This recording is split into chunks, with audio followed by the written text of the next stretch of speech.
Queridísimas audiencias, de nueva cuenta estamos con ustedes, nuestra segunda transmisión en vivo de este día, lunes 22 de agosto del año 2022. Estamos transmitiendo desde la ciudad de Ensenada, Baja California, México, el programa Los Innombrables en la plataforma 4B TV. Muchísimas gracias, queridísimas audiencias.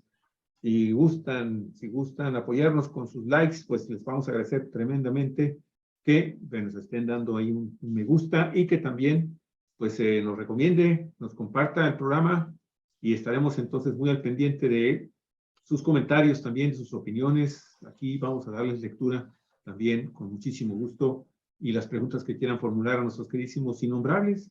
Pues ya sabe usted que estos dos innombrables, uno de ellos responde al nombre de Daniel Solorio Ramírez, analista político de Cuatro Vientos, también maestro de Derecho. A pesar de ser innombrable, sí se le puede nombrar.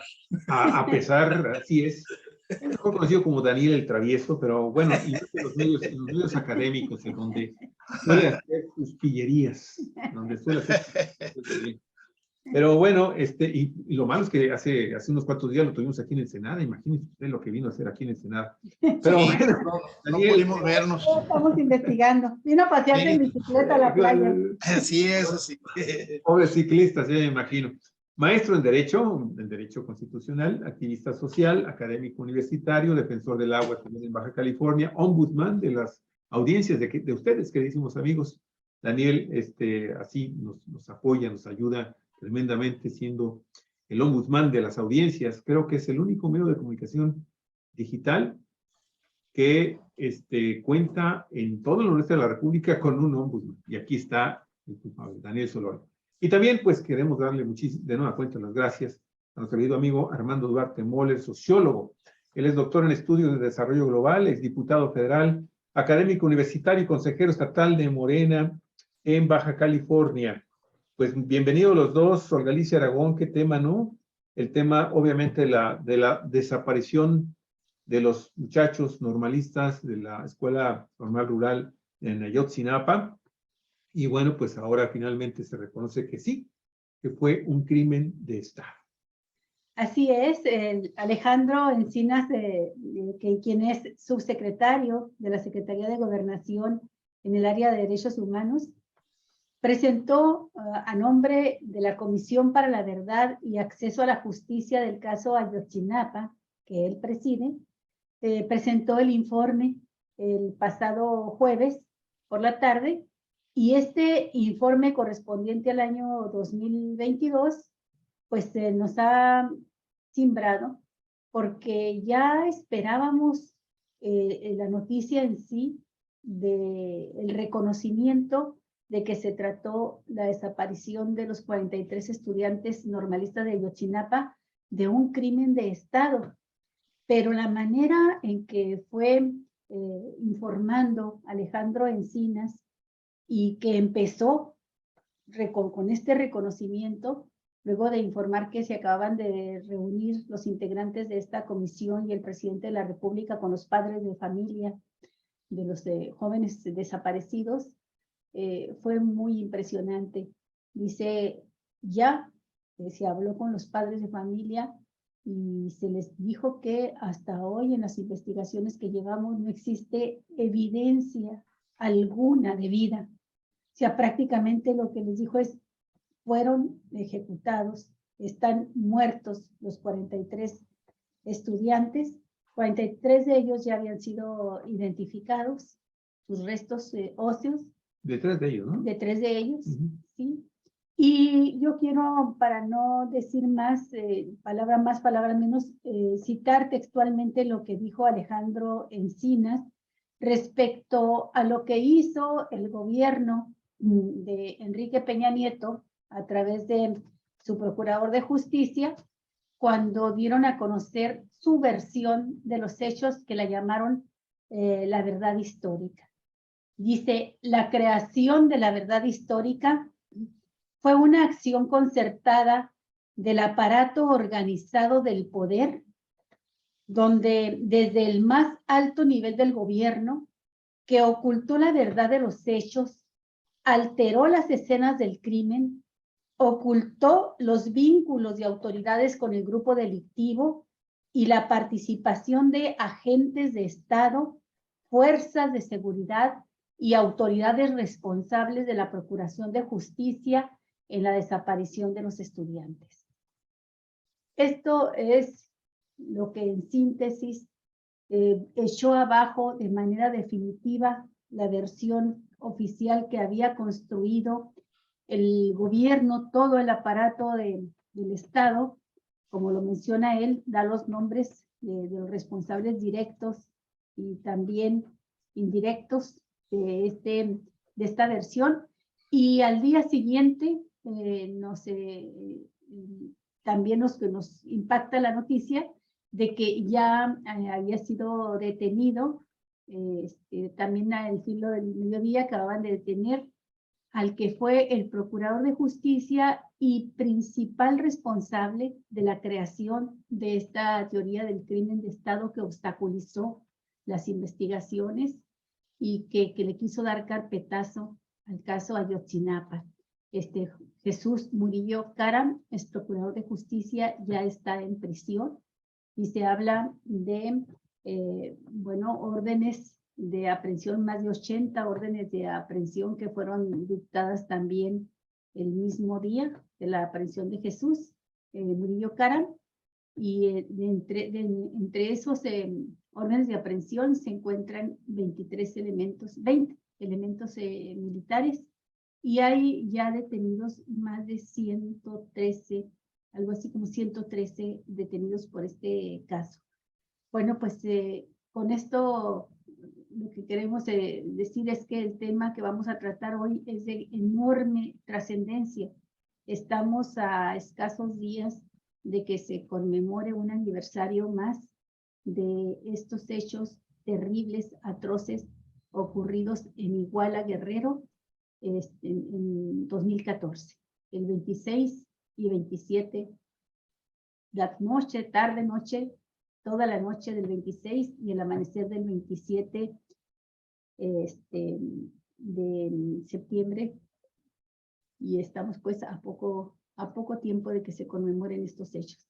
Adelante, Armando, ¿quieres empezar tú y luego ya vamos al aspecto jurídico con Daniel? Sí, arranca.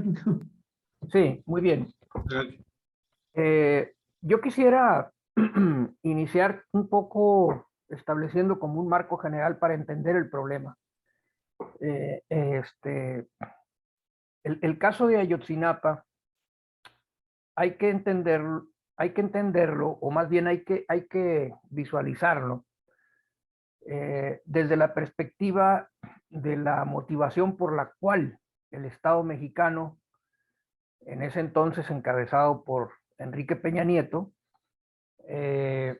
actuó de esa manera. En primer lugar, quisiera remitirme a un concepto, una categoría de la ciencia política, que es la razón de Estado. La razón de Estado son las justificaciones que se basan en la conveniencia política que un gobierno, un Estado, aduce para actuar de cierta manera. Es la forma como justifica sus actos en función de la conveniencia política. El caso de Ayotzinapa no fue un acto premeditado en el sentido de que se hubiese preparado con tiempo por parte del Estado mexicano. Fue una situación, en mi opinión, y aquí quiero ser muy claro, en mi opinión, fue una situación que se le sale de control. Los muchachos preparan la participación en la marcha del 68 en la Ciudad de México, en conmemoración del 68, en ese año, 2014 creo, y para ello recurren a las prácticas que ya habían utilizado para otras actividades, que era la de obtener la transportación a través de lo que ellos llamaban la confiscación del transporte público, los autobuses. Y van a estación de autobuses de Iguala y toman varios de estos. Se dice en la investigación que uno de ellos, que incluso después se trasladó a otra entidad de la República y que pasó por todos los retenes sin ser revisado, lo que demuestra también la complicidad de las autoridades, estaba cargado o con droga o con dinero, producto de la actividad del narcotráfico. Y entonces los grupos criminales del crimen organizado se van sobre los muchachos. Y en esta acción, desarrollada como un acto de reacción de parte de estos grupos, ¿sí?, sucede que balacean a un autobús que no era el que sería en todo caso el objetivo. En él se transportaba un equipo de fútbol de ahí de Iguala. Los avispones. Los avispones. Hay heridos, ¿verdad?, en esta balacera, pero también empiezan a buscar, porque les decían que no era uno, sino eran varios, a todos los demás. Y entonces, autobús que se les atravesaba, pues lo abordaban, ¿no? Y lo abordaban así, echándoles bala y bueno, a cómo actúa el crimen organizado, para no ser más explícito. Detienen, en este caso, a los muchachos, pero en este acto varios de ellos ya son o heridos o muertos. Y se dice, según la investigación, lo que he alcanzado a saber, y aquí quiero advertir que lo que yo sé no es porque haya leído directamente el informe, sino a través de los comentarios, opiniones o información que existen en los medios. No he realizado una investigación a fondo de haber leído directamente el informe. Pero según la información de que se dispone, que está en los medios, se dice que cuando esto sucede, alguien da la orden y señalan a uno de los líderes del crimen organizado en la zona, de que pues para no dejar testigos, pues de una vez mátenlos a todos. Y así fue como pasó. Uno podría pensar en este sentido, pues que solamente son responsables de esta situación los integrantes del crimen organizado. Pero no. Y lo que demuestra la investigación es que hubo participación de instituciones del Estado mexicano. Tanto policías locales como estatales, como federales e incluso miembros del ejército. Porque desde el momento en que se inicia el operativo de los grupos criminales, incluso desde antes, estas instituciones tenían conocimiento de las cosas. Y por omisión, y algunos por actuación directa, propiciaron que se diera este dramático desenlace. Permitieron que esto sucediera. Bueno, una de las cosas que ha salido a flote es que el ejército tenía espías dentro del movimiento de los estudiantes y sabía desde antes qué es lo que iban a hacer, hacia dónde se desplazaban, e incluso en el momento mismo de los acontecimientos tuvieron reportes de lo que se estaba haciendo. Y el ejército decidió no intervenir, ni siquiera para buscar el rescate de su agente infiltrado al interior del movimiento estudiantil, de los muchachos de Ayotzinapa. Julio César López Patolsi. Así es. Un E soldado incluso, con 7 años en el ejército, en el 27 Batallón, y que había entrado 2 años antes a inscribirse a la normal rural de Ayotzinapa como estudiante, pero que en realidad era un infiltrado del ejército. era un informante. Un informante. Y entonces, otras instituciones como las autoridades locales que participan en la detención de los autobuses entregan a los muchachos a los integrantes del crimen organizado, lo que refleja la existencia de un vínculo entre las autoridades locales y el crimen organizado. Y cuando hablo de autoridades locales, hablo de policía municipal, policía estatal. Y entonces, ¿qué es lo que pasa? Ante esta situación que significaría para el Estado mexicano, como lo fue finalmente, una situación de riesgo, de peligro. Estoy hablando del Estado mexicano, que en ese momento presidía Enrique Peña Nieto. Se asume la razón de Estado y se dice, hay que hacer un control de daños, esto no nos puede afectar la conveniencia política. Esto no nos puede afectar, tenemos que buscar la manera de darle salida a esta situación. De que se va a saber, pero tenemos entonces que construir una narrativa que exima al Estado mexicano de toda responsabilidad, por conveniencia política. Y es cuando se arma la narrativa de la verdad histórica. Fraguan, es decir, arreglan, con base en los hechos, hacen un arreglo que dé a la opinión pública la imagen de algo que en realidad no sucedió. Porque aceptar las cosas implicaría lo que hoy el informe reconoce. El Estado es responsable. Imagínense lo que significaría eso para el Estado mexicano en el momento, 2014, aceptar que el Estado mexicano tuvo responsabilidad. Pues significaría simple y sencillamente echarse la soga al cuello. No hubiese quedado otra opción para muchos de los altos funcionarios, incluso el presidente de la República, que haber tenido que renunciar. Y eso políticamente era inconveniente. Y por eso arman este entramado de la verdad histórica. A mí me parece que el hecho de que hoy el Estado mexicano, encabezado por Andrés Manuel López Obrador, asuma que fue un crimen de Estado, es precisamente rescatar esa verdad.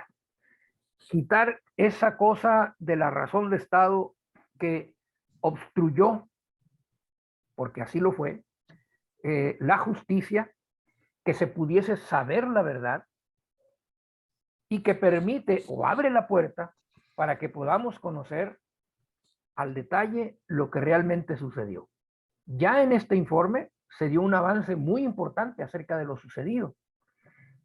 Ya en este informe se establecieron las bases para que la Fiscalía pueda proceder en contra de aquellos que estuvieron directamente involucrados, entre ellos el entonces fiscal, que hoy está detenido,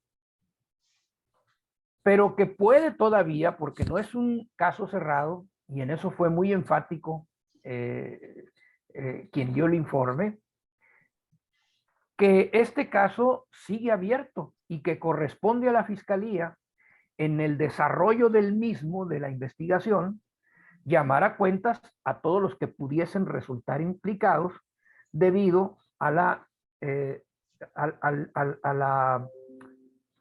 al interrogatorio que se haga de aquellos que hoy están o ya detenidos o buscados para detenerse. 80 y tantos me parece, entre los cuales hay policías estatales, federales y municipales, hay elementos del ejército, incluidos mandos del ejército, y están también una cantidad de integrantes del grupo Guerreros Unidos, que es el grupo criminal que finalmente fue aparentemente quien ejecutó a los muchachos, o sacrificó, en las palabras de quien da el informe. Alejandro Encinas. De Alejandro Encinas. En palabras de sacrificaron arteramente. Fueron los integrantes de este grupo. En ese sentido, pues, yo creo que está abierta la puerta para que se haga justicia y podamos saber a ciencia cierta qué fue lo que sucedió. Por lo pronto, ya tenemos un avance muy importante. Fue un crimen de Estado, fue perpetrado por el crimen organizado en complicidad con, con instituciones de seguridad del Estado de los 3 niveles de gobierno. Sí. Hasta bueno, ahí le dejaría. también entre los que mencionaste tú, de los 80 órdenes de aprehensión, incluir exfuncionarios de los 3 niveles de gobierno, de policías, militares, delincuentes, miembros del crimen organizado y exfuncionarios de los 3 niveles de gobierno. Creo que es muy importante señalar esto.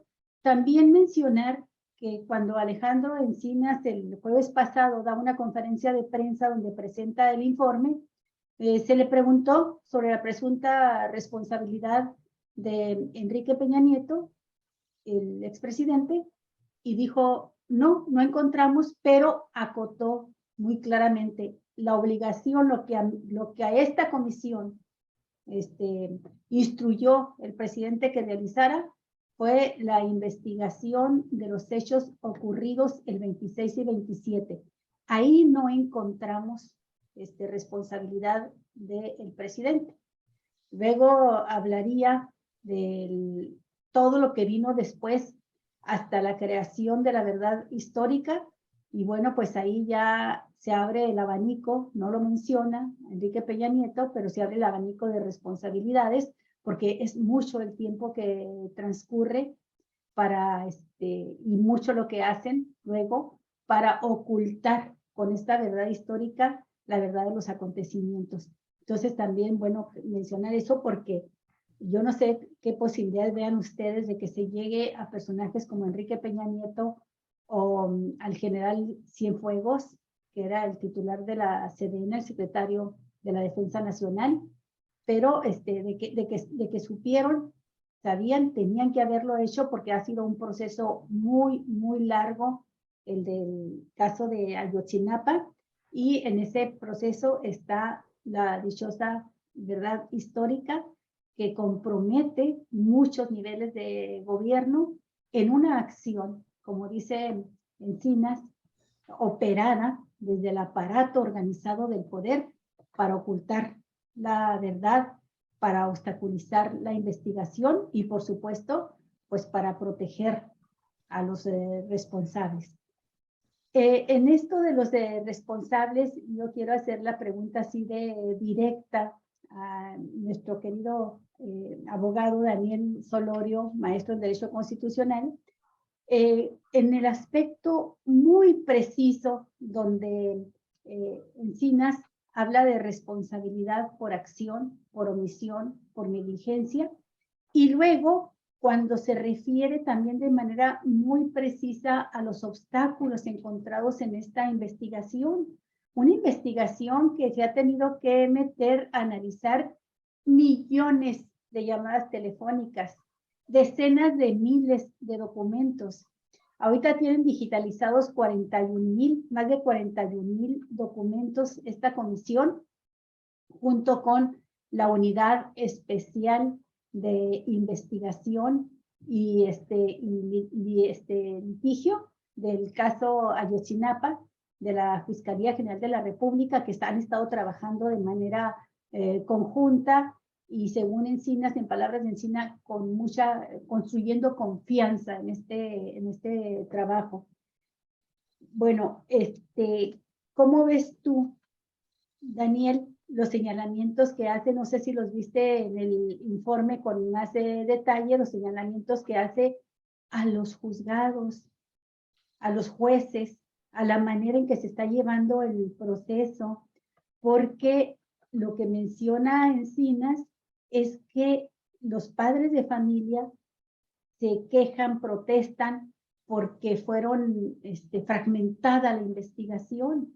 Están distribuidos en 7 juzgados de 7 estados de la República y se han encontrado con acciones de los jueces, decisiones de los jueces que, pues como lo dice él, han venido a obstruir la justicia desde la simple telaraña burocrática y administrativa hasta decisiones que toman los jueces.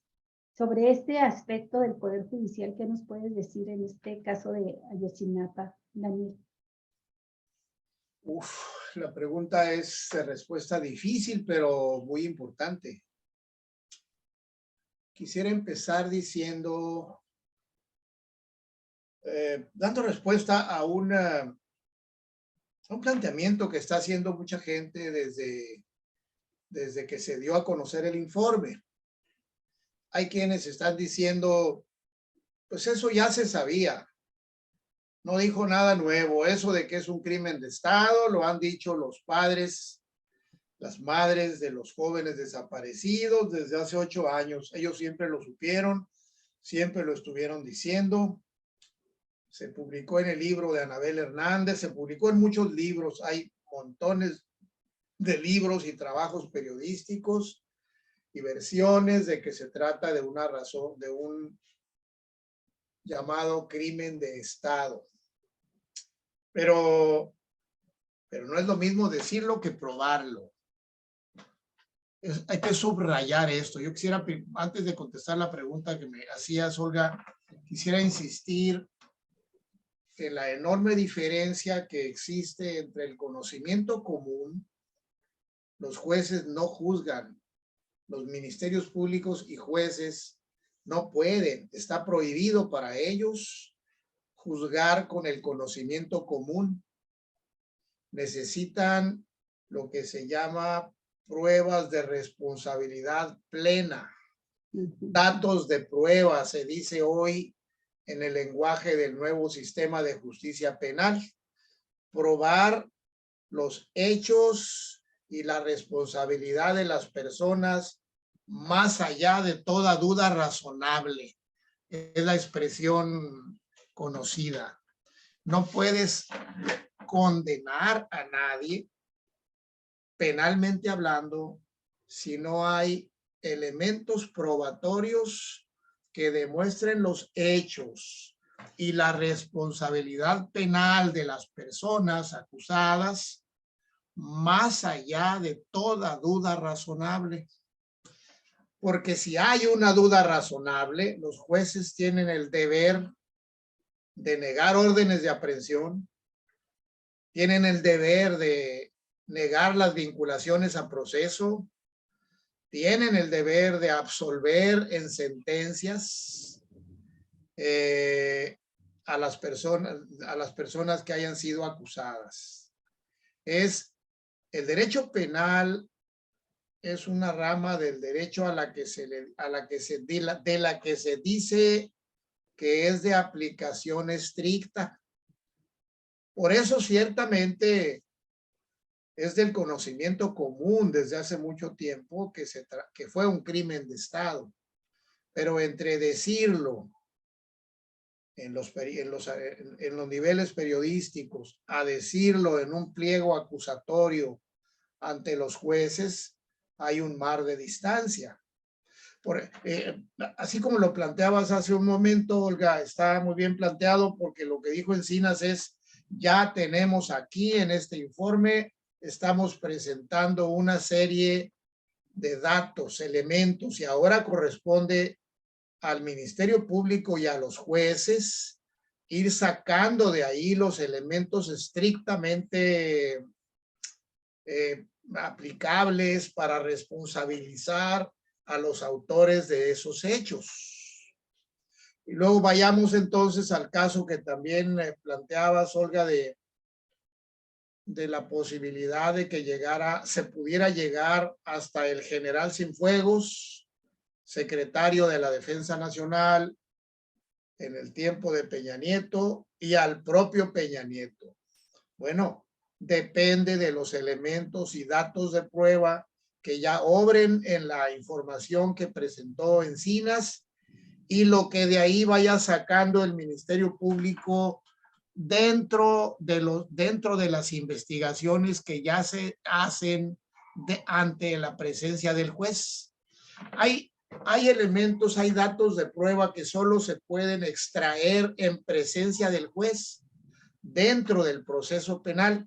Y bueno, ya en este momento el caso de Murillo Karam, pues ya está preso, ya está empezando el proceso en su contra.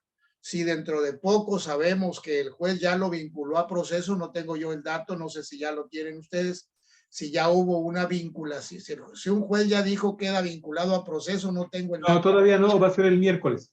Apenas va a ser la audiencia de vinculación a proceso. Si el juez lo declara vinculado a proceso, es que encontró elementos suficientes para soportar una resolución de ese tipo. Y por la naturaleza de la acusación, es bastante obvio que Murillo Karam quedaría en lo que se llama prisión preventiva. Y luego de ahí se abre un periodo que puede ser de varios meses, de algo que se llama, y que es importantísimo en casos como esto, se llama investigación complementaria. A partir de que un juez dice quedas vinculado a proceso, se abre un periodo de 3 meses, de 6 meses, que se puede ampliar según las circunstancias. O sea, a petición de las partes, el juez puede ampliarlo o inclusive de oficio, que se llama así, investigación complementaria. ¿Por qué se llama complementaria? Pues porque sirve para complementar los datos de prueba, los elementos indispensables para que las partes preparen su acusación o su defensa, según lo que suceda. Entonces, en ese periodo de investigación complementaria, que insisto, puede llevarse meses, muchos meses, por lo menos 3 o más, van apareciendo nuevos elementos. Pueden aparecer nuevos elementos de los cuales pudiera eventualmente desprenderse una responsabilidad penal para el general Cienfuegos, para Enrique Peña Nieto, pero eso no lo sabemos en este momento. No lo podemos saber en este momento. Y quisiera subrayar pues una respuesta importante para quienes están diciendo eso ya se sabía, el informe no tiene nada nuevo, todos sabíamos ya que fue un crimen de Estado.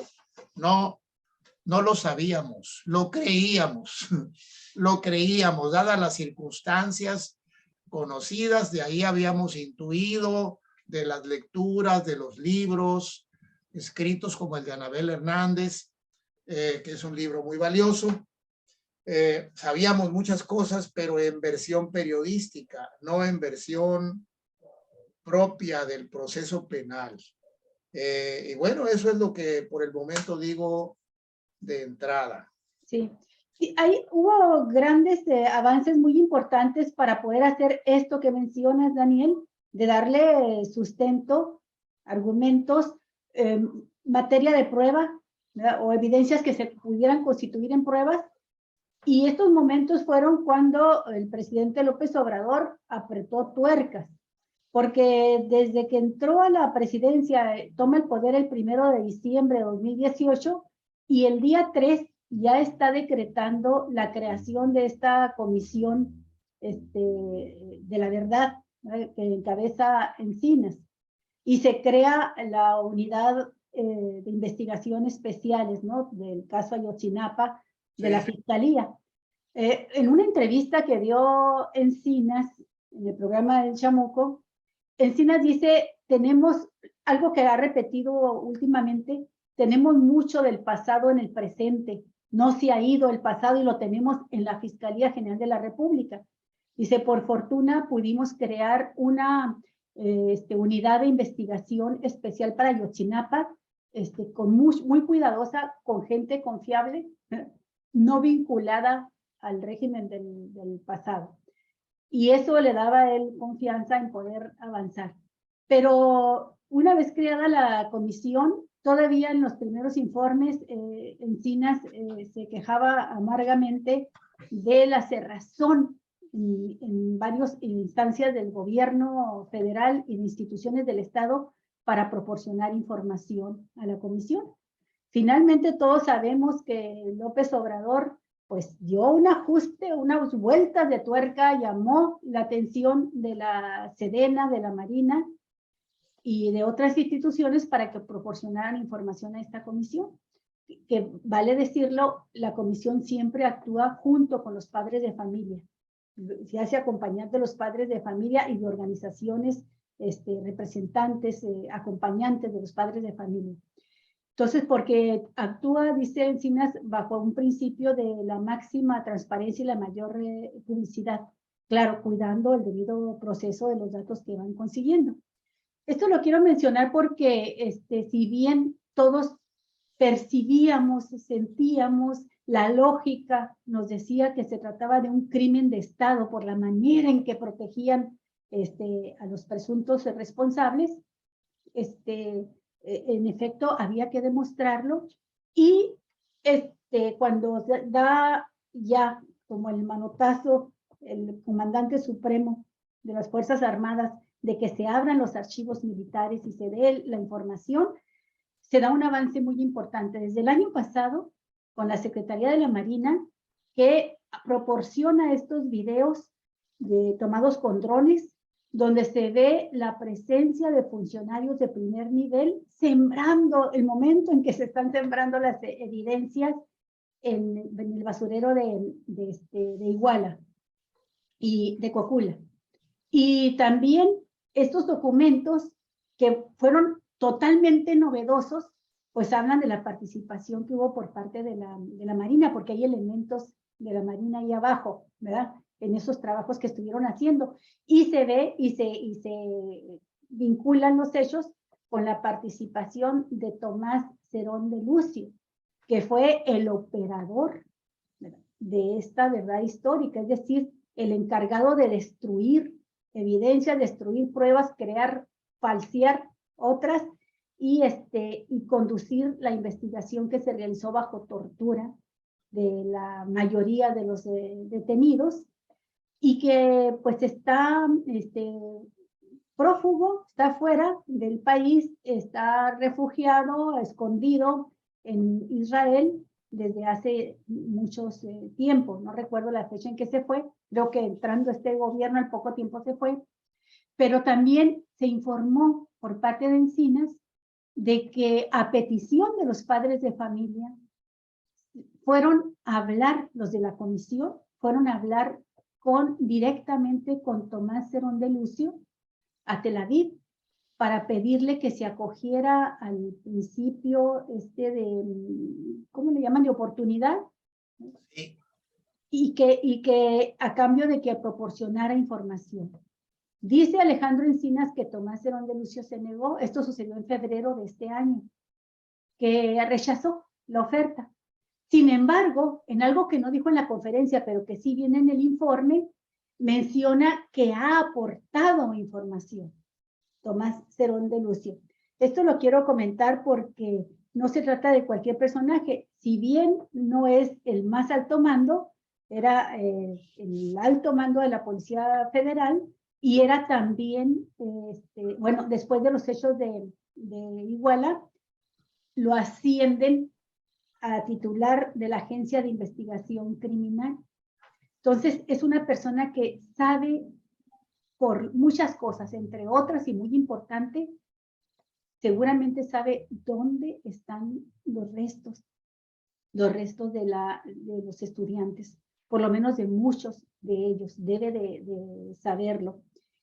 Y seguramente, pues como lo dice Encinas, está abierta la posibilidad de que acepte de un momento a otro esta oferta, esta propuesta de que se acoja al criterio de oportunidad, porque con la detención de Murillo Karam se le puede poner más difícil a Tomás Cerón de Lucio, ¿no?, en las declaraciones que también haga Murillo.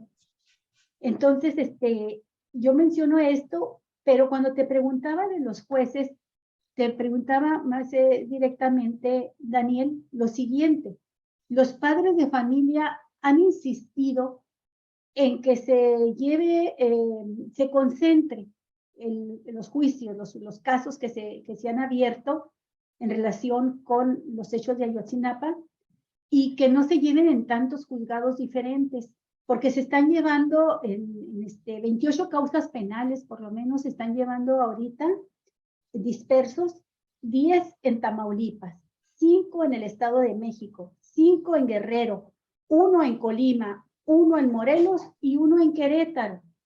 Y según el informe, Alejandro Encinas menciona lo que consideran irregularidades cometidas por jueces.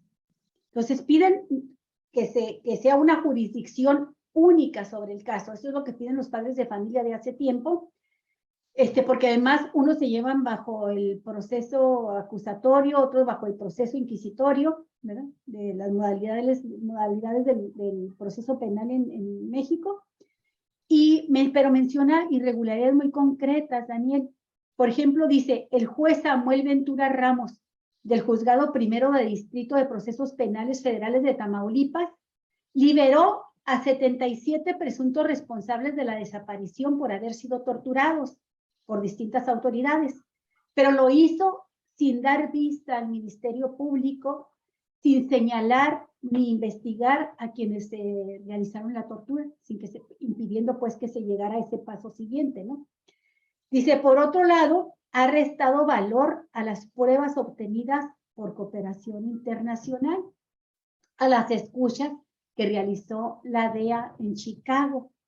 Y el 22 de febrero de 2022, de este año, otorgó libertad a Xochitl N., quien fungía como radiooperadora en el C4 en Iguala la noche de los hechos, argumentando que no había pruebas de cargo para vincularla al proceso. En el caso del juez Enrique Beltrán Santés, del Juzgado Segundo de Distrito de Procesos Penales del Estado de México, procesos federales, dice, ha mostrado desconocimiento sobre el desahogo de testigos con reserva de identidad, negándose a aceptar que por seguridad en las diligencias se distorsione voz e imagen. El juez simplemente señala que no escucha bien con claridad y les niega estas medidas de seguridad para los testigos protegidos. Juan José Álvaro Vargas, juez del Juzgado Quinto de Distrito en Guerrero, se niega a conocer los asuntos que se le presentan, aludiendo falta de competencia territorial. Juez César Chávez Sobervilla, del Juzgado Noveno de Distrito en Guerrero, no asume que el delito de tortura actualiza la competencia federal.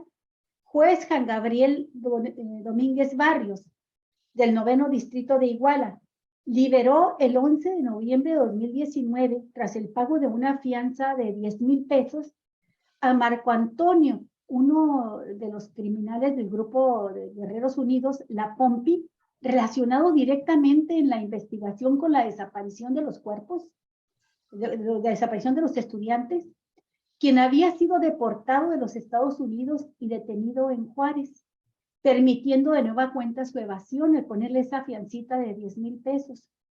Y el 2 de marzo de este año, además, modificó la medida cautelar a Carlos N., ex titular de la Policía Federal Ministerial, para llevar su proceso en libertad.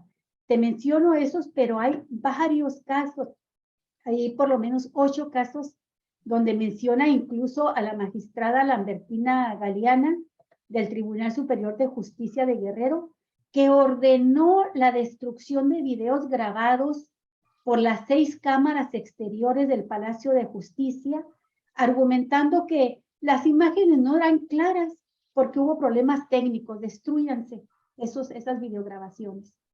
Este tipo de irregularidades. Por ejemplo, hay otro juez, el tercero de distrito en el estado de Morelos, que tampoco acepta las reglas de competencia por sistema al realizar una interpretación equívoca de los transitorios del Código Nacional de Procedimientos Penales, pero hay casos de veras que no te la puedes creer, de cosas que han decidido los jueces. Por ejemplo, el juez César Chávez también considera que la desaparición forzada es un delito que prescribe y se niega a recibir las denuncias, los documentos que se presentan de la investigación. ¿De esto qué opinas, Daniel?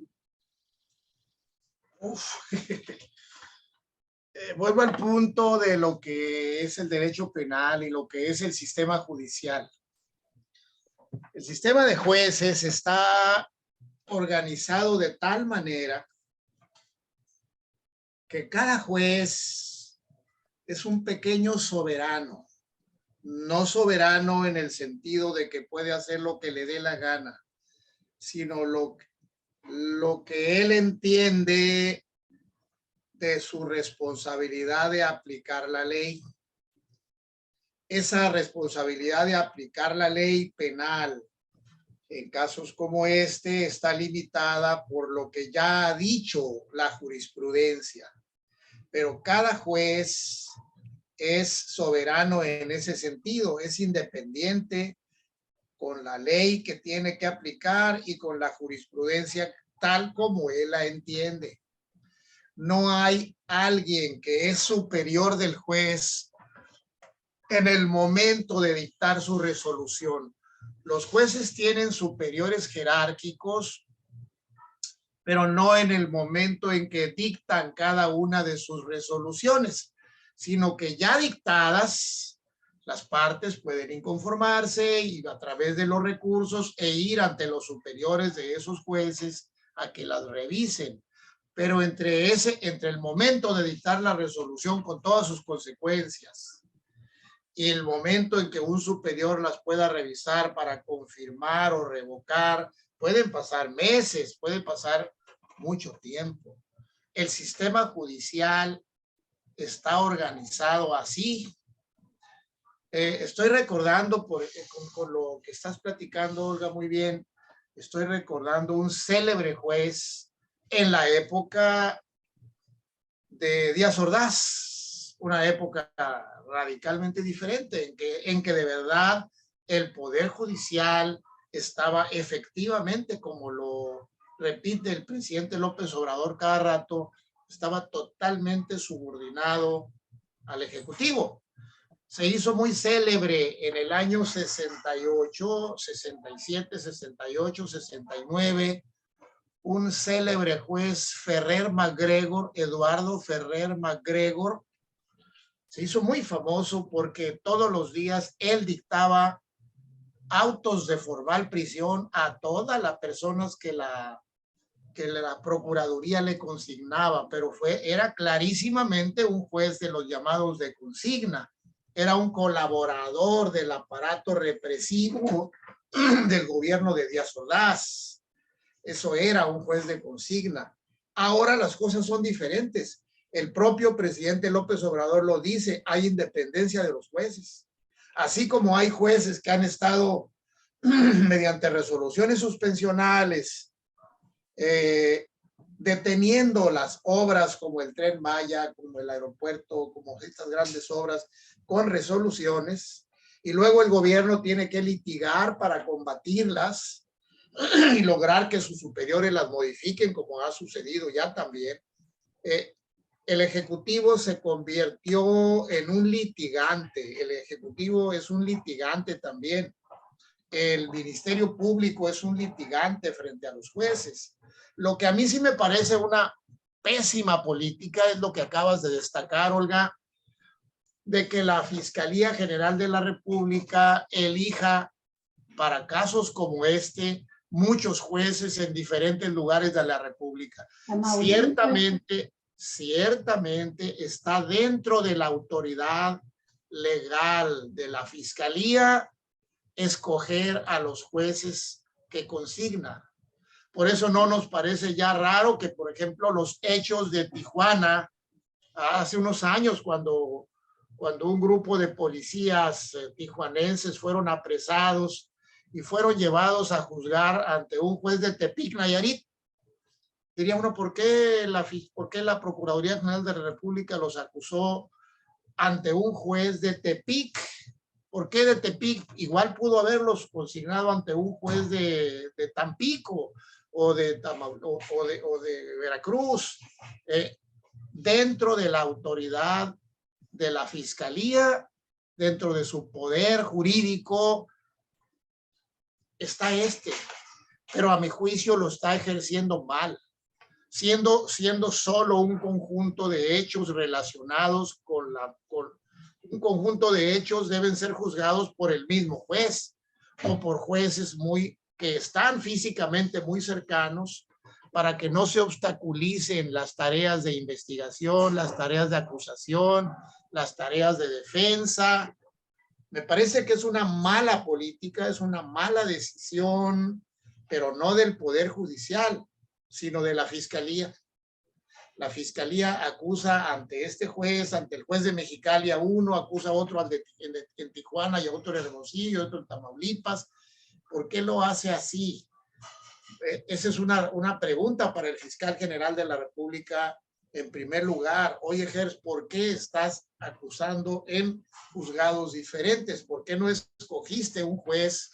¿Por qué no escogiste el distrito judicial de la Ciudad de México, por ejemplo? Los jueces están organizados en distritos judiciales.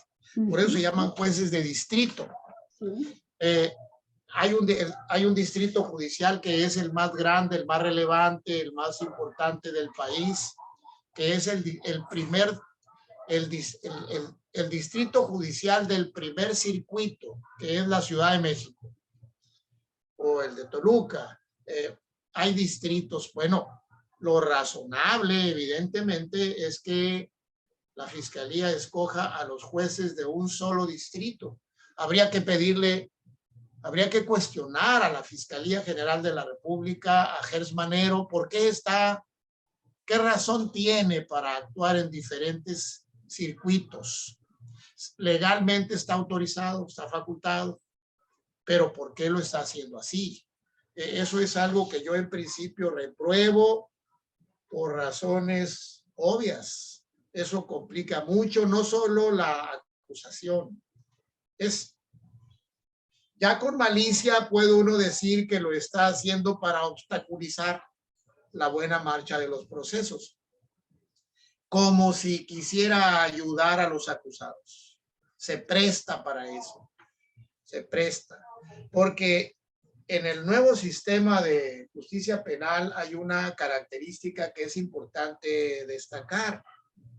Cuando una persona queda vinculada a proceso, se abre una investigación.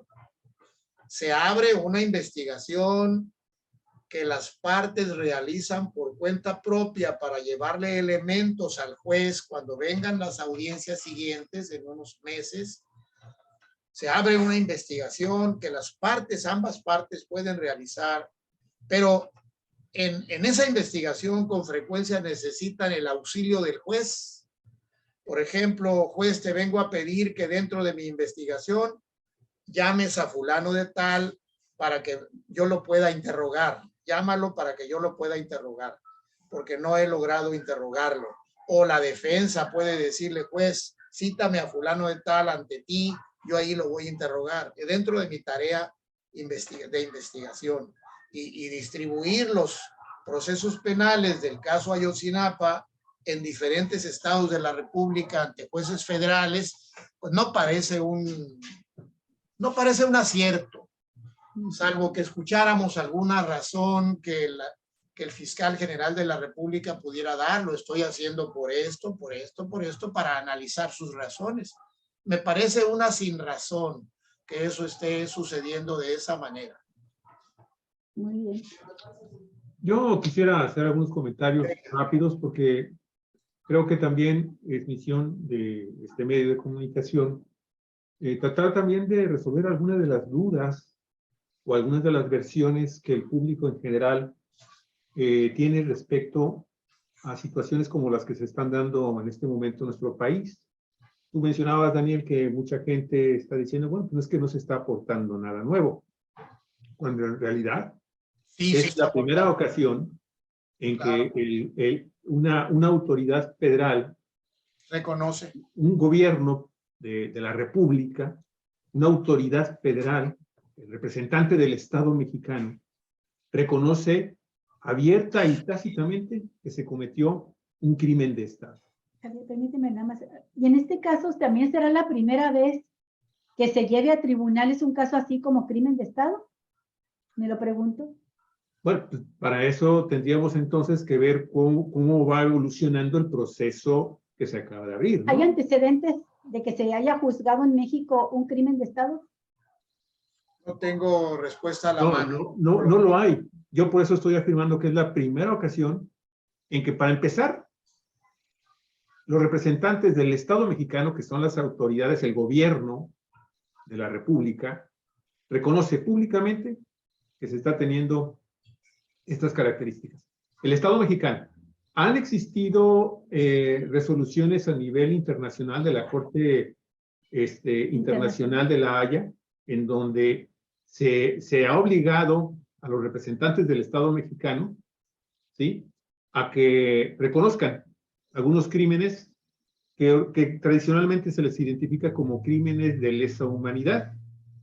En el caso específico de los muchachos de Ayotzinapa, es bien interesante el que se esté finalmente asumiendo esa responsabilidad por parte de las autoridades federales, porque puede ser también el inicio para México y su incipiente democracia y su incipiente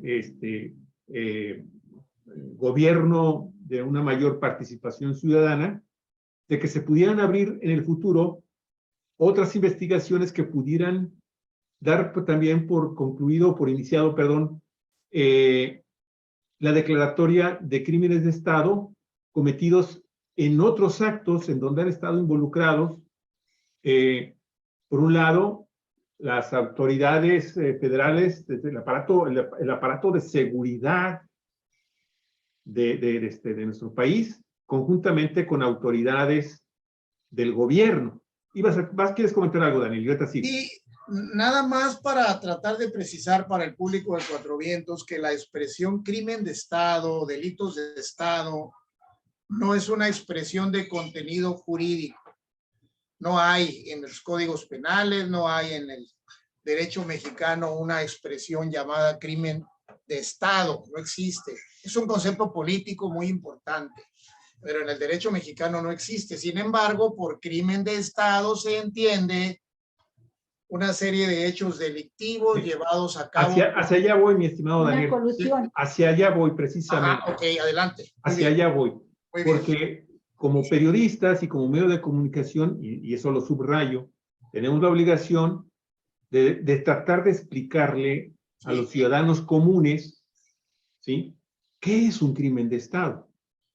Y ahorita voy a comentar algo respecto a que esto que tú estás señalando, que es bien interesante, de que en nuestros códigos penales, en nuestro código de derecho, en nuestro derecho no existe. Sin embargo, tenemos firmados una serie de tratados internacionales en donde sí existe el tema y el delito de crimen de Estado. Pero primero, entonces, hay que explicarnos todos, hay que conocer todos, o al menos los que estamos aquí y nuestras audiencias queridísimas, ¿qué es un crimen de Estado? Y para eso me fui a buscar en otras naciones de Latinoamérica, en donde se han presentado y se han judicializado los famosos crímenes de Estado. Hay unos casos muy interesantes en el estado en Colombia. En Colombia hay una organización que se llama Movimiento Nacional de Víctimas de Crímenes de Estado. Así está esta organización. Y la definición de lo que se entiende, al menos en esta nación, que ya ha trabajado mucho sobre este tema, porque pues también tienen graves problemas, han tenido gravísimos problemas en materia de inseguridad y de guerras, en donde hay grupos guerrilleros muy fuertes y grupos también de narcotráfico muy grandes y gobiernos muy corruptos también y una enorme impunidad. Bueno, ¿cuáles serían las 4 características de lo que sería un crimen de Estado? 1. Son actos generalizados que se cometen contra una gran cantidad de víctimas, ya sea por la cantidad de crímenes o por un solo crimen contra muchas víctimas. 2. Son actos sistemáticos que se realizan de acuerdo a un plan o política preconcebida lo que permite la realización repetida de dichos actos inhumanos. Y aquí hay que recordar que el caso de Ayotzinapa es uno de muchos, que a lo largo de muchas décadas se han estado presentando y que podrían entonces embonar perfectamente bien en esta definición de lo que vendría siendo crímenes de Estado y que podrían por lo mismo ser objeto de una investigación especial que podrían finalmente, a través de comisiones de la verdad, llegar precisamente a definir otros crímenes de Estado en México. Tercero, son cometidos por las autoridades de un Estado, las autoridades, porque el Estado, a final de cuentas, mi estimado Daniel, pues es también el territorio nacional y todos los ciudadanos. Y obviamente en el caso de Ayotzinapa, pues no todos los ciudadanos estuvimos involucrados en este acto, pero sí la autoridad que representa al Estado mexicano. Claro. O por particulares, fíjate, por particulares también, que actúan con respaldo de dichas autoridades. Casos, narcotráficos y todo lo que se ha estado reconociendo en este momento por parte de Encinas. Con su tolerancia o la complicidad, obviamente, de estas autoridades. Y 4, están dirigidos contra la población civil por motivos sociales, políticos, económicos, raciales, religiosos o culturales. Bien. Y hay aquí un par de párrafos que rápidamente los veo porque creo yo que van a ser muy interesantes, Daniel, ahorita para tus comentarios. Según el derecho internacional, el Estado debe responder por las acciones de sus agentes cuando se hayan realizado desde su posición como funcionarios públicos, así como por sus omisiones, incluso cuando excedan los límites de sus deberes o violen los derechos respetados en el país. Internacionalmente, la responsabilidad del Estado en actos de violencia es agravada, pues se trata de un incumplimiento a sus obligaciones, teniendo en cuenta que sus agentes son garantes del orden constitucional y por ende de los derechos de los ciudadanos, y esta es la razón por la que el trato de la justicia debe ser más exigente con los agentes del Estado que cometan violaciones a los derechos humanos. Creo yo que estos datos son fundamentales para que en este país, en donde apenas estamos quitándonos las vendas que nos taparon por tantas décadas los ojos para conocer la verdad, pues entonces comencemos entonces a entender de qué estamos hablando. Daniel. Sí, muy bien. Bueno, yo únicamente estaba queriendo precisar que nuestro sistema jurídico nacional, nadie puede ser declarado culpable de un así, con ese nombre, de un crimen de Estado, pero sí de muchos otros delitos de los que en términos de lenguaje político se puede considerar crimen de Estado. Por ejemplo, Luis Echeverría. Luis Echeverría estuvo sujeto a una acusación por una serie de delitos de homicidio, acusado de genocidio. Los jueces dijeron que no, le abrieron proceso por homicidio y se murió sujeto a una investigación de crímenes de Estado, obviamente desde la perspectiva política, no jurídica, ¿verdad? Felipe Calderón está acusado de crímenes de Estado ante la Corte Penal Internacional. Hay denuncias contra Felipe Calderón ante la Corte Penal Internacional que no se han llegado a impulsar lo suficiente, pero hay denuncias que están ante el fiscal, recuerdo el apellido del fiscal hace ya años, quién sabe ser el mismo, Castresana, era el fiscal de la Corte Penal Internacional que se encargaba de la investigación.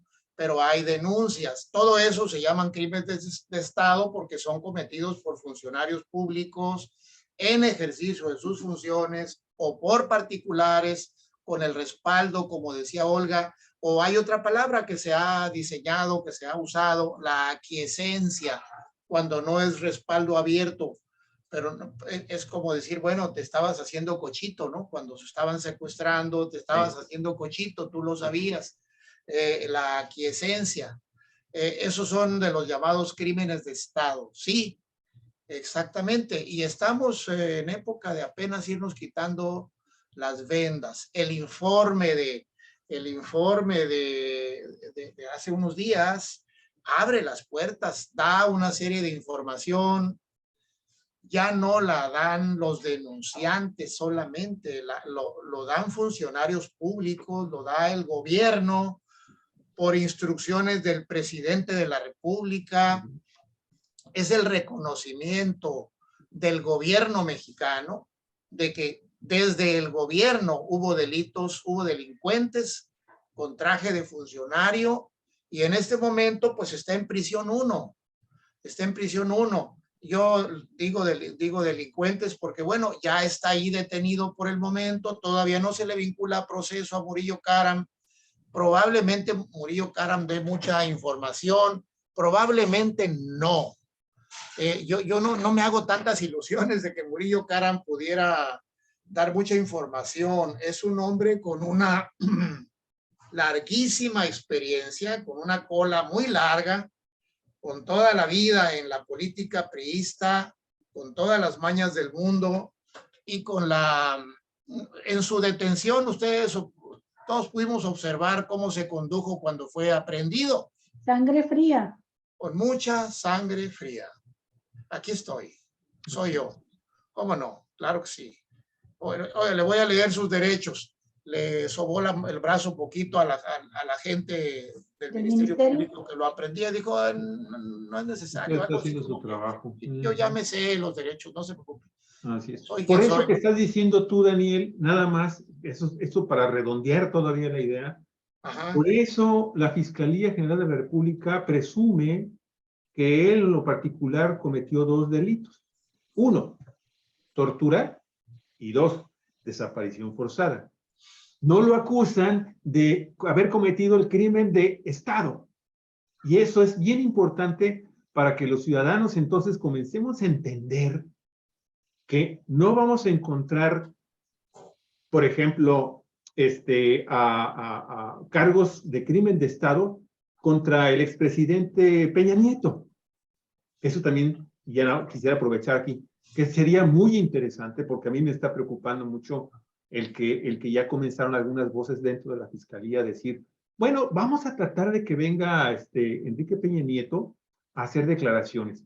Él tiene que ser citado por la Fiscalía y por un juez, al igual que Cienfuegos, al igual que el que era secretario de Gobernación, Osorio Chong, al igual que Luis Videgaray, que mucha gente decía que era el verdadero presidente de México, hacer declaraciones sobre el tema. Porque de otra manera, si vamos a estar esperando que si ellos quieren venir a hacer declaraciones, pues maldita sea la hora en que estamos enfrentando este tipo de posibilidades históricas que tenemos para buscar no nada más la verdad, sino que también se establezca justicia. Bueno, y yo nada más quiero puntualizar un aspecto. No se llama crimen de Estado, pero sí hay un conjunto de lo que se llama crímenes de lesa humanidad, que son los crímenes más graves que se puedan cometer, que no prescriben y que además tienen sanciones más altas, y que en este caso, cuando se habla de crimen de Estado, lo que se busca es una investigación donde la hipótesis sustentada con los datos, y que la tendrá que comprobar la Fiscalía, es que hubo una colusión, una operación concertada, como dice Alejandro Encinas, del aparato de poder para ocultar la verdad, ¿verdad? Y para dejar, en todo caso, los hechos nada más en una confrontación de estudiantes en la que un grupo criminal coludido con instancias municipales, ¿verdad?, tuvieron que ver, y donde se podrían, en todo caso, nomás mostrar los delitos de secuestro y homicidio. Y no, aquí lo que hubo fue desaparición forzada por agentes del Estado, y lo peor, y aquí quiero yo pedirle la opinión a Armando. Armando, el día que Murillo Karam dio a conocer la verdad histórica, nos quedamos de verdad así, congelados, con los pelos de punta, de la manera tan atroz en que él, fíjate, no nada más la manera atroz en que dice que fueron asesinados, la manera tan atroz en que él lo dice en cadena nacional, habla de los estudiantes llevados a Iguala, unos vivos, otros muertos, otros medio asfixiándose, porque los llevaban todos en un camión de redilas, y luego cómo los sicarios ahí mismo los iban matando y prendiendo fuego. Lo dijo así, sin una sola palabra de empatía, condolencia o dirigirse a los padres de familia. Pero ahora que Encinas y tuvo, pues yo creo, la buena decisión de no dar todos los datos en una conferencia de prensa, pero vienen en el informe. Ahora que Encinas dice no hay evidencia de vida, lo que muestra la investigación, y es una investigación que se logra a través de los documentos de la Sedena, decía yo hace un momento, el análisis de más de 80 millones de llamadas telefónicas interceptadas a los delincuentes, de llamadas de los criminales con autoridades, principalmente municipales, donde le están dando órdenes, los criminales le están dando órdenes a las autoridades de a dónde llevar, dónde entregarles a los muchachos que tenían detenidos, que declararan que no habían detenido a nadie. Todo eso lo tiene transcrito y lo tiene ya las grabaciones la fiscalía especializada.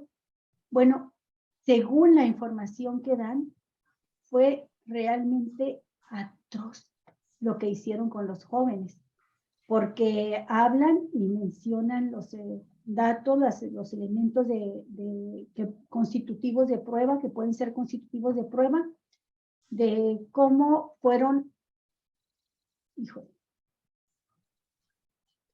tienen la fecha, la hora precisa en que se dio la orden de ejecutar, desaparecer y ejecutar a los estudiantes.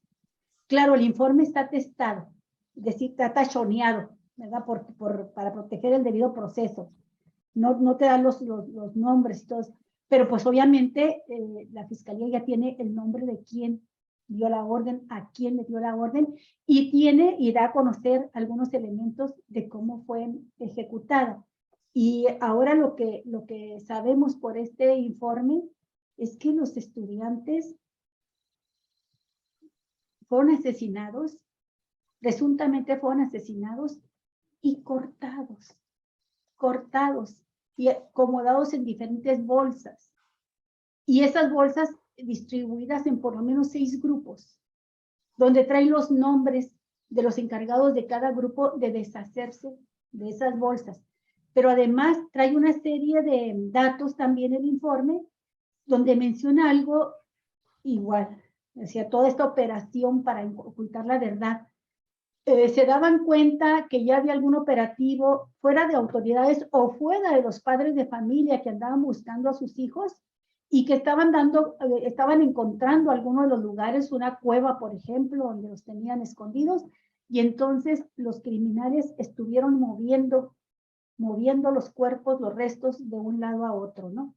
Entonces, toda esta parte tan terrible, Armando, más allá de que si se constituye un delito de crimen de Estado, todo esto en donde hay por acción, omisión o negligencia, participación de autoridades, nos habla de un delito que debe de investigarse y alcanzar no nada más a los operadores de él, sino a los que dieron las órdenes. Y mi pregunta, Armando, es, en todo este tiempo, ¿el presidente Enrique Peña Nieto pudo desconocer los hechos? Si estamos hablando ya de meses y meses y meses transcurridos, en los que siguió cometiéndose el delito, primero porque se consideraba desaparición forzada y ese no prescribe, pero luego porque siguieron operando, moviendo los restos de un lado a otro. Se llegó al momento, Armando, según las pruebas que aquí presentan de los peritajes científicos, de que por huesitos cribados de 1 centímetro por 1 centímetro, de ese tamaño de los huesitos, logran constatar la identidad o descubrir la identificación de tres de los jóvenes. Y estamos hablando de muchas horas, casi 700 jornadas de trabajo, de búsqueda de esta comisión de la verdad. O sea, el trabajo ha sido intenso, muy intenso, y ha involucrado a muchísimas instituciones coordinadas por esta comisión de la verdad, y lo que se arroja en las conclusiones, previo a las conclusiones, es terrible. El SINA simplemente dijo no hay evidencia de vida, pero el informe te muestra una serie de datos sustentados en lo que investigaron, que te habla de no solo un crimen de Estado, sino tremendas atrocidades cometidas para encubrir estos crímenes, la realización de los crímenes y luego encubrirlos. ¿Qué piensas de ello, Armando? Bueno, en lo personal yo pienso que el expresidente Peña Nieto, en algún momento estuvo enterado de todo esto. Eso es lo que yo pienso. Pero eso es lo que hay que demostrar, porque de acuerdo con el informe, la evidencia que se tiene hasta el momento no permite vincular de manera directa al expresidente Peña Nieto en esta circunstancia. Y como bien decía... de la noche de Iguala. Así es. Y como bien decía Daniel, aquí la cuestión no es de lo que el pensamiento, el conocimiento común defina. Yo en ese caso me coloco ahí. Pienso que sí, estuvo enterado en algún momento de la situación y fue cómplice de todo esto. Y por lo tanto merecería ser castigado. Pero eso es lo que yo creo, lo que yo pienso y lo que piensa tal vez mucha gente. Falta demostrarlo.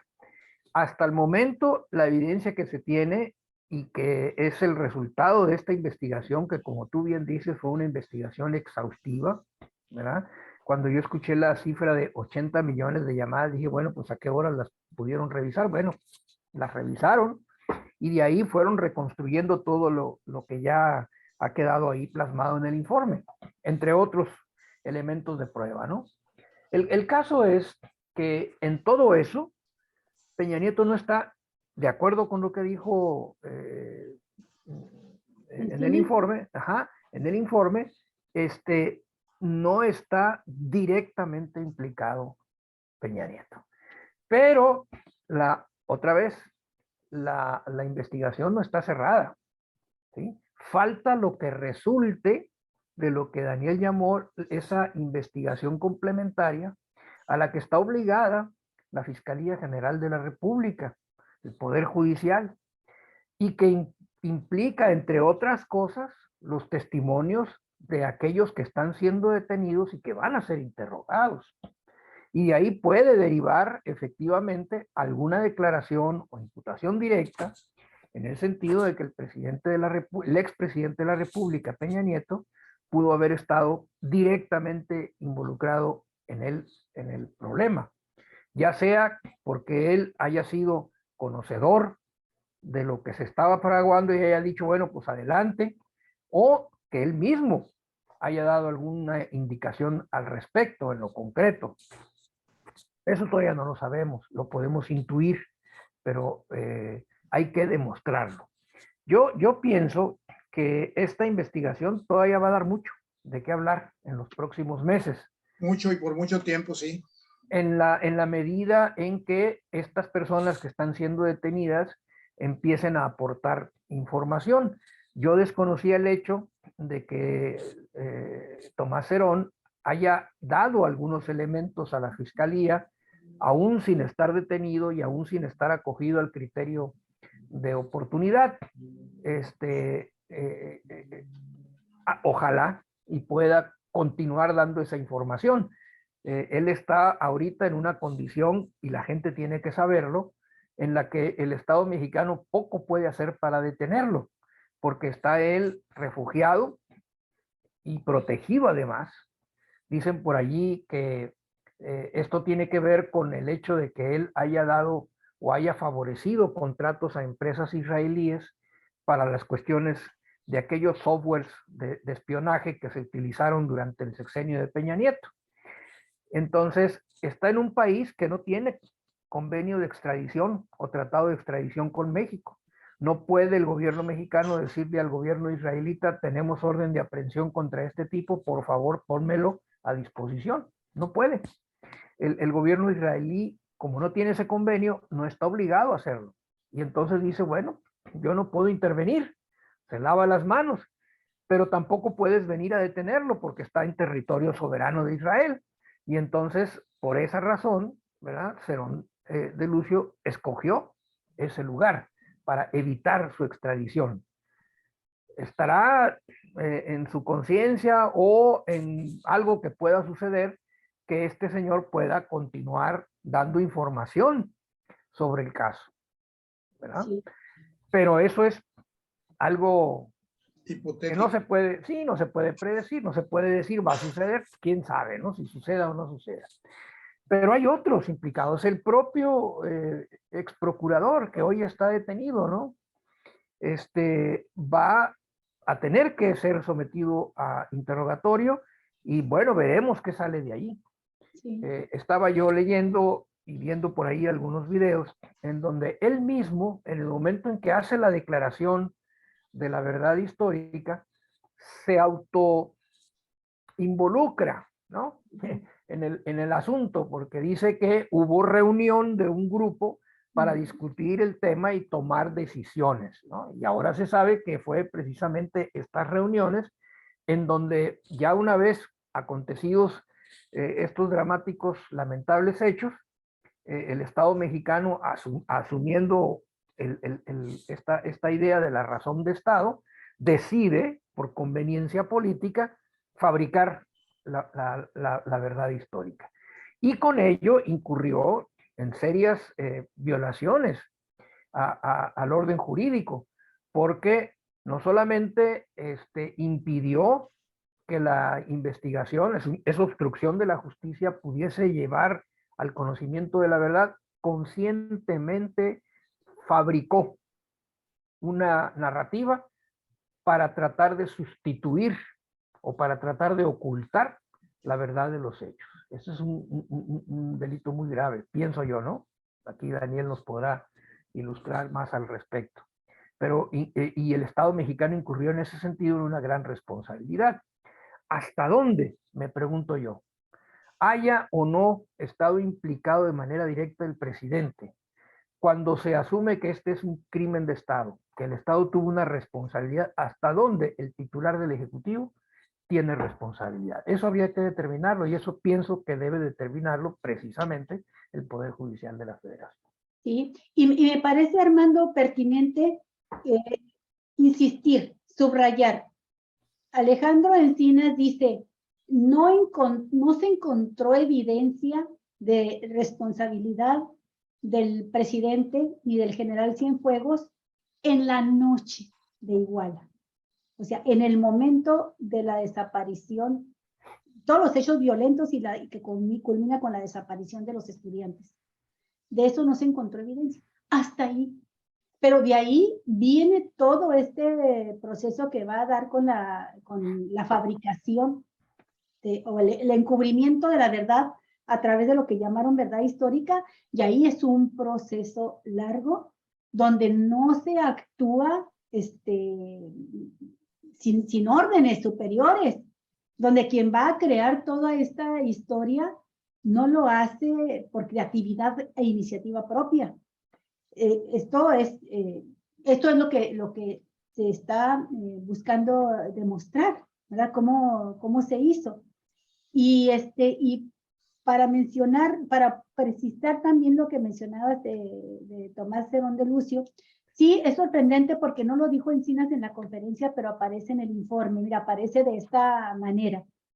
Dice, participaron en su implementación de esta verdad histórica Jesús Murillo Caram, Procurador General de la República, Rodrigo Archundía, subprocurador de la CEIDO, ¿sí? Es la subprocuraduría especializada en la investigación de delincuencia organizada, Hugo Ruiz, encargado del despacho de la CEIDO, Gualberto Ramírez Gutiérrez, titular de la unidad especializada en materia de delitos contra el secuestro, y Tomás Cerón de Lucio, actualmente, bueno, en el momento de la investigación, director de la Agencia de Investigación Criminal, dice, quien ha informado de la participación de autoridades del más alto nivel del gobierno federal.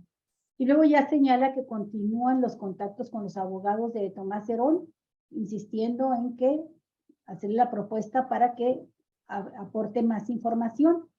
Y es interesante porque Tomás Cerón tenía una relación directa con el ejército también en cuanto al área de inteligencia.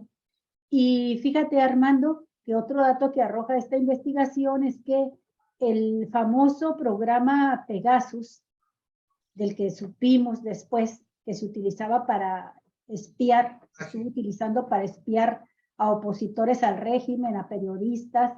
Por supuesto, se utilizó también para espiar a los muchachos de Ayotzinapa. Nada más que el dato que conocemos es que este programa Pegasus fue contratado en 2015 y resulta que la investigación realizada por la comisión que encabeza Encinas encuentra que este programa Pegasus lo operaba ya una empresa privada por lo menos desde 2014, porque muchas de las llamadas telefónicas que finalmente tuvo acceso la comisión a ellas, a las llamadas, a los audios y a las transcripciones, provienen de esta empresa y del programa que tiene otro nombre, pero es el mismo, es el programa Pegasus. Y el 93% de los contratos de este programa los tenía la Sedena. Esos datos son muy importantes. Y bueno, estamos hablando de 17,000, aparte de los 80 millones de llamadas, 17,000 documentos, más de 17,000 documentos que han sido revisados por la comisión y que van arrojando todos estos datos que permiten, como decía Daniel, bueno, mostrar que se trató de un crimen de Estado, no nada más decirlo o gritarlo como consigna en las calles, sino mostrarlo con hechos para que sean juzgados cuando se habla de crimen de Estado, sean juzgados todos los que se coludieron y participaron como aparato organizado del poder, como lo describe con esas palabras Encinas, para la comisión de los delitos y esconder la verdad de ellos. Pero también aquí me parece que es muy importante precisar hasta donde se pueda, que nos ilustres, Daniel, sobre la responsabilidad que existe. Vamos a suponer que no hay la capacidad, no alcanza la investigación para mostrar una participación en acción, por acción, ¿verdad? De estos altísimos niveles, que son los dos más altos niveles en estos delitos, que era el secretario de la Sedena y el presidente de la República. Pero Encinas insiste, hay responsabilidad de carácter penal por acción, por omisión, por negligencia. Y si Peña Nieto dice que él no estaba enterado, pues entonces nos muestra que era el títere que siempre fue, ¿verdad? Y quizá todo el mundo hacía de la Sedena para abajo lo que le daba la gana, sin informarle. Pero tenía la obligación de estar informado y tenía la obligación de intervenir. Era el comandante supremo de las Fuerzas Armadas y el presidente de la República en funciones durante todo este tiempo en que se estuvo encubriendo y se estuvo dificultando el encontrar la verdad. Entonces, incluso que todavía se dificulta, incluso todavía le preguntan a Encinas y le preguntan que si ya tiene todos los archivos que requiere de la investigación que están en manos del ejército. Dijo, todavía no nos han entregado todo. Y existen más. Entonces, es un proceso que está abierto y todavía, fíjate, las órdenes, quien haya dado la orden, qué peso tiene, que todavía se dificulta para entregarlo, ¿no? Y esto nos lleva también a la pregunta, ya te hice la pregunta sobre omisión y negligencia, pero esto también nos lleva a la pregunta en qué grado de involucramiento hay entre autoridades y crimen organizado, o a quién involucra a tal nivel que permanece este pacto de complicidad y que dificulta encontrar todavía la verdad. La comisión ha hecho un trabajo extraordinario de 113 entrevistas, muchas de ellas a miembros del crimen organizado, muchas otras a exfuncionarios, muchas también a testigos, muchas de ellas a los que fueron liberados con los 77 que los liberaron porque estaban presos habiendo sido objeto de tortura. No quiere decir que sean inocentes, pero los liberaron por ello porque fueron torturados. Tampoco quiere decir que sean culpables. Y también a otros que siguen en prisión. Y gente que se ha acercado, dice Encinas, a contribuir para romper el pacto de silencio, que fue una de las tareas que se fijó la comisión, romper ese pacto de silencio para poder dar con la verdad. Entonces, pues, ¿a quién? ¿Por qué? ¿Por qué lo hicieron? ¿Por qué? No, ¿por qué asesinan a los muchachos? ¿Por qué los aprenden? Ya sabemos que estaba de por medio ahí un grupo delincuencial que en el antecedente inmediato que da Encinas en el contexto, unas semanas antes, la Procuraduría General de la República les había decomisado a los Guerreros Unidos más de 100 kilos de heroína. Y la PGR solamente reportó, o sea, quienes participaron, solamente reportaron 20 y tantos, 30 kilos. Entonces, había una serie de antecedentes así que provocaron toda esta violencia en combinación, crimen organizado y autoridades. Bueno, yo inclusive ya para despedirme quisiera agregar el factor ideológico que hay de por medio contra estos estudiantes. Estos estudiantes de la Normal de Ayotzinapa, igual que los estudiantes de otras normales, son esos grupos de jóvenes que se han mantenido en un ámbito donde predomina el pensamiento de la izquierda, las luchas populares, las luchas reivindicadoras de derechos del pueblo, las luchas por los derechos de los desvalidos, donde se forman los maestros, que todavía quedan algunos, los educadores de la gente en materia de conciencia de clase, de la necesidad de superar la pobreza y luchar por ello. Focos de agitación, les dicen desde la derecha. Dentro de los mandos militares ha habido por décadas una especie de odio por la gente que está en el mundo de la izquierda. La derecha mexicana ha tenido esa característica, como en muchos lugares del mundo, de tener odio, resentimiento contra las izquierdas. Dicen son grupos de agitadores, son comunistas, resabios del macartismo, de la era macartista. Y esa agresividad contra los estudiantes también hay que observarla en ese contexto de lo que nos queda del macartismo implantado desde hace muchas décadas, no solo en México, sino en el mundo. Y por lo que se refiere a Peña Nieto, a mí me parece que con un poco que se le agregue, que se le escarbe, que se investigue un poco más, podría por lo menos responsabilizarse por omisión, por encubrimiento, teniendo conocimiento de lo que sucedió y omitiendo los deberes que le imponía su carácter de presidente, su carácter de jefe de Estado, sabiendo que se había torturado gente y no lo impidió, y sino por el contrario lo encubrió.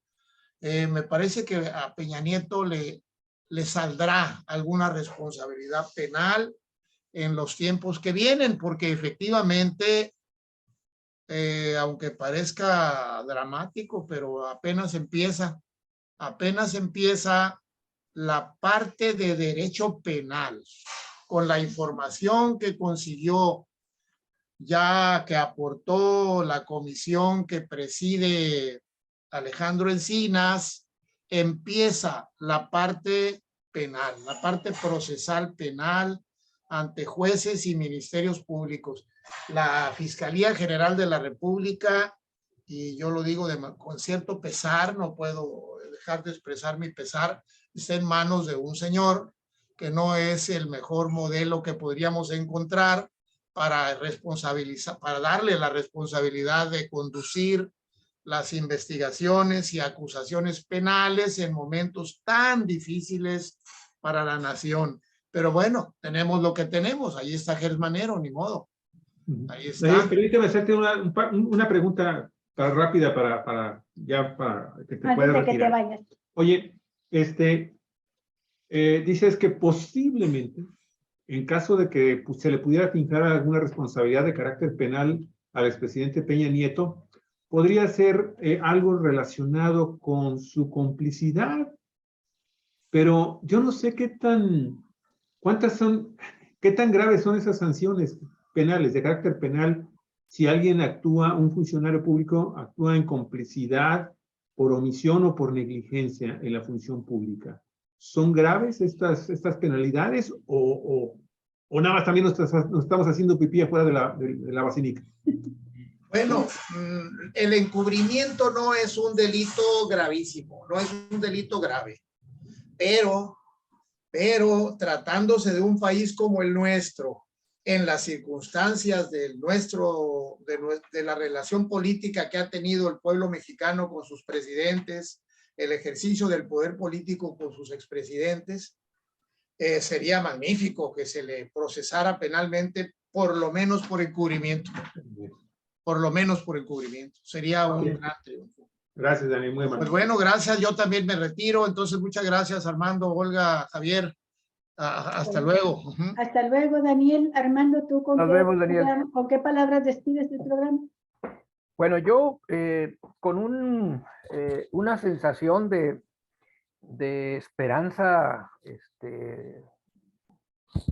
razonablemente optimista de que se avance en el conocimiento de los hechos y en el castigo de los responsables. Este informe, desde mi punto de vista, constituye un avance muy importante en cumplimiento de una de las principales promesas que hizo el presidente al momento de asumir la presidencia de la República y que reflejan que efectivamente se ha aplicado el Estado mexicano bajo su mando, el Ejecutivo Federal, a buscar la verdad para tratar de lograr la justicia. Creo que el resultado de esta investigación, en muy buena medida, además de la voluntad del presidente, ha sido posible gracias al compromiso, la entrega y el trabajo minucioso, intenso, permanente que ha realizado la comisión encabezada por Alejandro Encinas. No sé si en manos de otra persona las cosas hubieran sido igual.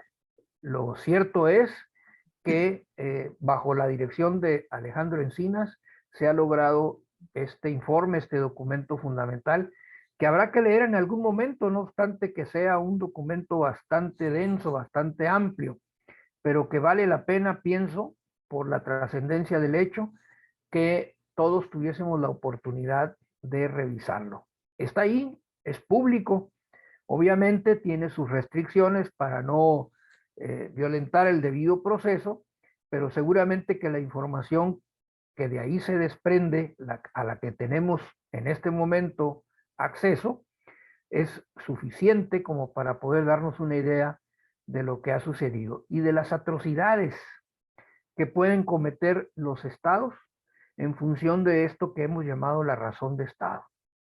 No solamente el Estado mexicano, la mayoría, sino es que todos los estados del mundo hacen uso de esta razón de Estado para cometer actos ilegales, ilegítimos y en muy buena medida actos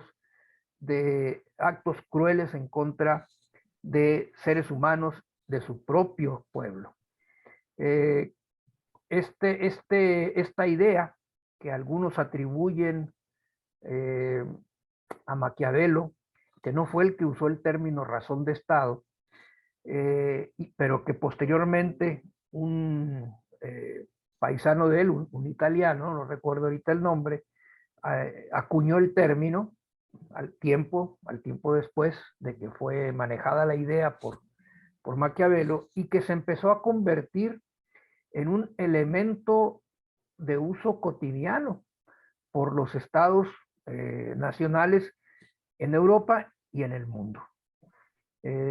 Podemos encontrar ejemplos de esto en la actuación de estados como los propios Estados Unidos, el paladín de la democracia, y muchos otros estados desarrollados que supuestamente tienen sistemas judiciales muy avanzados, pero los cuales sucumben también ante este imperativo de la razón de Estado. Espero yo que esto también sirva en México como un antecedente, como una muestra de que este nuevo régimen que se está construyendo, que estamos en esta transición, abandone esa idea de la razón de Estado y actúe siempre con transparencia de cara a la nación, y que pueda, por lo tanto, conservar su legitimidad, pero una legitimidad basada no en el ocultamiento de los hechos, no en la realización de actos que podemos llamar crímenes, sino a partir de una ejecución, de un ejercicio transparente del poder público. Muy bien, Armando. Pues con esto que has dicho también es relevante el hecho de que el presidente Andrés Manuel López Obrador dio instrucciones precisas a Alejandro Encinas, como presidente de la Comisión para la Verdad del caso Ayotzinapa, de que los documentos se hicieran públicos, de máxima difusión. Están en la red, usted los puede ver directamente. Este informe es de 113 páginas, pero es de muy ágil lectura, está muy bien redactado, está redactado para que todos lo entendamos. Claro que trae muchas cosas marcadas en negro, la información cubierta porque necesitan proteger la investigación, el debido proceso, le dicen, ¿no? Proteger el debido proceso, pero nos arroja luz de muchas cosas importantes de lo que ha dicho aquí Armando y Daniel, en el sentido de que una cosa es hablar de crimen de Estado, otra cosa es demostrarla, y el trabajo es para demostrar, el que se realizó es para demostrar que se cometió un crimen de Estado. Ahora falta lo que digan los tribunales, pero la otra cuestión es ganamos en cuanto a transparencia, acceso a la información, y ganamos también con creces porque no solamente el informe, sino también los anexos. Todos los anexos están publicados. Lo puede usted localizar simplemente poniendo la palabra esa, informe, Comisión para la Verdad y Acceso a la Justicia, caso Ayotzinapa. Con eso la localiza. El informe está en las páginas de Gobierno de México, en la Secretaría de Gobernación. Entonces, pues con esto terminamos el programa hoy, Armando. Muchas gracias por tu participación. Gracias también a Daniel Solorio, que ya se retiró. Y seguramente el tema va a estar dando, como dijeron, por mucho tiempo, va a estar arrojando información. Yo quiero terminar, yo cierro con esto.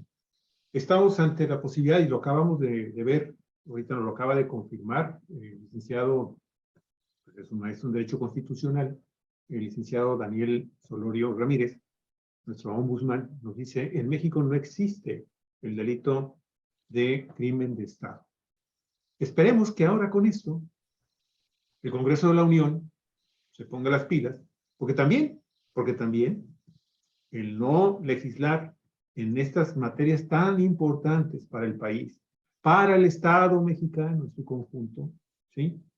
Pues también se cometen omisiones y negligencias importantes que deberíamos de estarles reclamando a los senadores, a los diputados de este país, de que qué están esperando para hacer unas modificaciones en el Código Penal. No se requieren las 3/4 partes del Congreso o de los votos. Con una mayoría simple se logra sacar adelante en una modificación importante al Código Penal de México, para que después los estados también repliquen estas modificaciones, estas reformas a las leyes, al Código Penal en particular de nuestro país, para que este delito, pues ya sea una realidad también en México, y que se le impongan las sanciones más fuertes, porque creo yo que es el delito más grave que puede cometer una autoridad en materia de respeto a los derechos humanos y a todo lo que se platicó aquí con relación a los crímenes que se cometen y que estarían directamente vinculados ya con la formalización de este delito de crimen de Estado, y que de nueva cuenta sería un importantísimo precedente que esta administración, pero más que nada este Congreso de la mayoría del partido que ya sabemos y sus aliados, pues se pongan a hacer el trabajo, y entonces entendamos que van en serio con el tema de castigar este tipo de sanciones, de veras que son impresionantemente censurables, porque provocan un daño al país, a la nación en su conjunto, que de veras nos permitirían entonces, sí, señalar también los mismos ciudadanos y pedir que se abrieran este tipo de delitos en contra de malos gobernantes, ¿sí? Que están afectando pues el bien de una nación. Con eso cierro. Gracias. Muy amable, Cuatro Vientos, periodismo en la red donde todas las voces encuentran eco. Muchísimas gracias, amigos. Hasta el día de mañana. Gracias, Armando. Gracias, Nos vemos. amigos. Con mucho Refresquen gusto. el programa, compártanlo con sus Denle like, denle like. contactos. Denle like y compártalo con sus contactos. Y no se vaya, que enseguida tenemos entrevista con el cronista de la ciudad, del nos municipio falta de Ensenada, Arnulfo Estrada. Arnulfo nos falta. Sí, son Sí, programas padrísimos. Maestra, nada más, muchísimas gracias, porque la maestra Maraceli Piña estuvo con nosotros aquí en el programa. Muchísimas gracias, maestra. Un abrazo y a ver si ahora sí nos vemos dentro de poco, acá en el programa también. Hasta luego. Hasta pronto.